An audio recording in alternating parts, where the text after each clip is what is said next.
Bapak, Ibu, Saudara dan Saudari sekalian yang terkasih dan dikasihi Tuhan. Selamat sore. Khotbah pada sore hari ini sangat meragukan.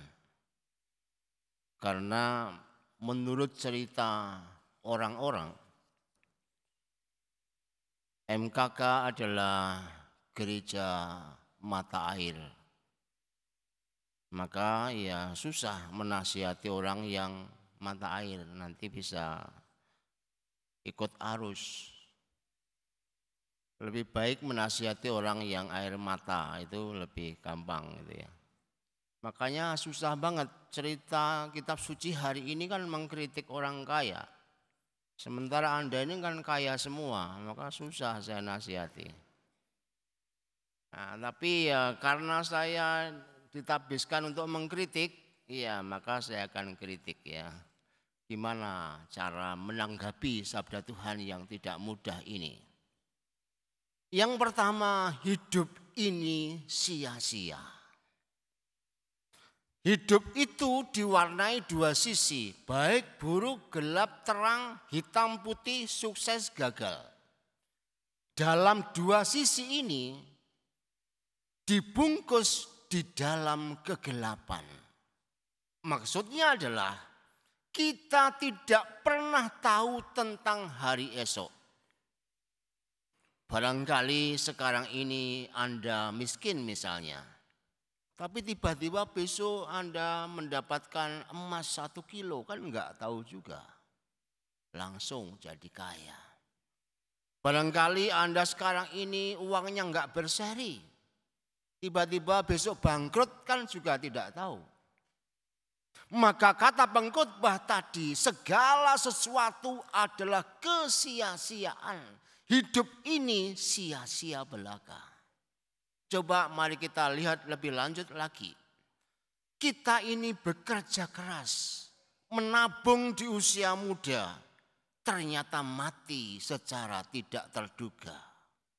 Dan kalau sudah mati secara tidak terduga, biasanya anak cucu mulai menipu kita. Ingat, ketika mati apa yang kita bawa? Apa? Kalau mati yang kita bawa uang-uangan, kulkas-kulkasan, pesawat-pesawatan, itu kan jadi anak cucu sedang menipu kita dengan membuat uang-uangan dan seterusnya. Kenapa? Ya begitulah ceritanya. Karena memang kita bekerja keras, uang kita tinggalkan dan tidak pernah bisa kita gunakan saat kita mati. Kita ini bisa jadi hidup baik, berdoa tak kunjung henti, rajin beramal bakti. Tapi saya menemukan ternyata banyak orang yang demikian nasibnya buruk saja. Kemudian mulai protes. Romo, saya ini sudah sangat rajin. Uang saya bagikan pada banyak orang. Tapi kenapa Tuhan masih memberi saya stroke seperti ini? Kemudian kita melihat juga sementara mereka yang hidupnya tidak karuan, suka mabuk, justru ternyata sejahtera saja. Kalau faktanya seperti ini, hidup itu sia-sia. Hidup sungguh sia-sia karena kita tidak tahu esok akan seperti apa. Semuanya ini akan menjadi sia-sia sebab tidak ada yang pasti di masa datang kita akan hidup macam apa. Itulah ketika kita membaca kitab pengkhotbah, kita akan menemukan situasi yang frustrasi, teristimewa orang yang banyak uang karena hidupnya sia-sia. Mari kita berlanjut ke poin yang kedua, bahaya ketamakan. Injil Lukas hari ini menunjukkan akar penyebab hidup manusia itu sia-sia. Hidup ini memang akan sungguh-sungguh sia-sia apabila diukur hanya berdasarkan harta. Sebab harta itu selalu menipu. Kenapa harta itu adalah mamon yang tidak jujur? Sebab Harta itu seakan-akan ingin membuat kita selamat. Bahkan seakan-akan surga pun bisa kita beli. Ternyata setelah mati kita tidak bisa berbuat apa-apa. Maka harta itu menyelamatkan sementara sekaligus juga membinasakan. Ketika seseorang fokus hidupnya pada harta, maka yang terjadi kemudian pelan-pelan ia masuk dalam dosa ketamakan. Begitu menjadi tamak, orang bisa saling membunuh hanya karena berebut nasi. Orang saling membenci gara-gara harta warisan. Orang saling menjatuhkan hanya karena uang. Orang kemudian saling hidupnya membuat keretakan di mana-mana gara-gara uang pinjaman. Orang tidak peduli moral dan etika lagi demi mengejar harta kekayaan. Hidup itu memang benar menjadi sia-sia ketika ukurannya hanya sebatas harta kekayaan. Hidup akan sungguh-sungguh sia-sia apabila dasar pertimbangannya hanya sekadar yang kelihatan. Mata akan menjadi buta, telinga akan menjadi tuli, dan lidah akan keluh oleh karena harta kekayaan. Hati yang begitu tumpul ini kemudian hanya berkutat kepada kepuasan diri sendiri. Oleh karena itu Yesus tadi tidak bersedia menjadi hakim atas harta waris. Ia justru menunjukkan betapa berbahayanya ketamakan itu. Dan hidup ini akan menjadi sia-sia apabila manusia sudah menjadi tamak. Sekarang mari kita masuk ke poin yang ketiga, bagaimana mengatasi ini. Saya ingin membuat 3 pengatasan dalam 3 langkah. Langkah pertama, mari kita lihat Mazmur yang kita nyanyikan tadi. Yang diberi referen, Tuhan Engkaulah tempat perlindunganku turun-temurun. Kalau kita melihat seluruh Mazmur, kita akan dihadapkan suatu kenyataan. Ternyata hidup manusia yang tercipta dari tanah tadi, hidupnya seperti rumput. Sekarang ada, besok tidak ada. Sekarang ini tertawa, tiba-tiba tengah malam nanti terkapar mati tidak bernyawa.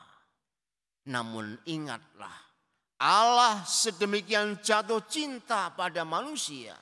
Cintanya itu begitu dahsyat. Demi kita yang berdosa, Allah menyerahkan nyawa agar kita hidup. Maka kita akan menyia-nyiakan hidup ketika tidak mengenal Allah yang mengasihi ini. Oleh karena itu dalam langkah pertama berarti melihat diri kita yang serba terbatas. Tapi kemudian kita diarahkan untuk memandang Allah yang tak terbatas. Supaya kita yang terbatas ini menjadikan hidup kita bersatu dengan Allah dan tidak terbatas seperti Allah. Langkah kedua, sebagaimana dikatakan oleh Rasul Paulus pada sore hari ini. Pikirkanlah perkara yang di atas bukan yang di bumi. Jadi kalau Anda hari ini masuk dalam gereja ini enggak usah ingat lagi kompornya tadi sudah sudah dimatikan atau belum, anjingnya itu sudah dikasih susu atau belum. Pokoknya pikirkanlah perkara yang di atas. Bahkan tidak hanya sekedar di sini, ketika keluar dari gereja ini, belajarlah berpikir tentang yang di atas. Kadang-kadang kita ini beragama itu seperti baju. Waktu masuk gereja, salehnya setengah mati. Baru kemudian pulang marah-marah sama pembantu, bahkan nendang pembantu juga. Karena apa? Agama sebatas baju. Mengenakan baju di sini begitu saleh. Keluar kita kembali ke dunia semula. Oleh karena itu menurut Rasul Paulus agar kita tidak menjadikan hidup ini sia-sia. Maka belajarlah memikirkan perkara yang di atas. Kita setiap kali berdoa Bapa kami, di situ dikatakan jadilah kehendak-Mu di atas bumi seperti di dalam surga. Dunia ini hanya sementara, namun kita bisa mencicipi surga sehingga kita terpesona untuk terus-menerus merindukannya. Disinilah kita minta supaya kita memiliki hati yang terus-menerus rindu akan Tuhan. Lalu langkah yang ketiga sebagaimana dikatakan oleh Yesus tadi di akhir Injil. Hai orang bodoh, pada malam ini juga jiwamu akan diambil daripadamu. Bagi siapakah nanti apa yang telah kau sediakan. Demikianlah jadinya dengan orang yang menimbun harta bagi dirinya sendiri, tetapi tidak kaya di hadapan Allah.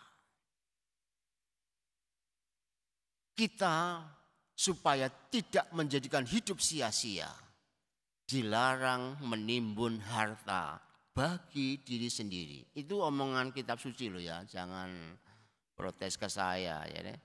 Jadi kitab suci bilang jangan menimbun harta bagi dirinya sendiri.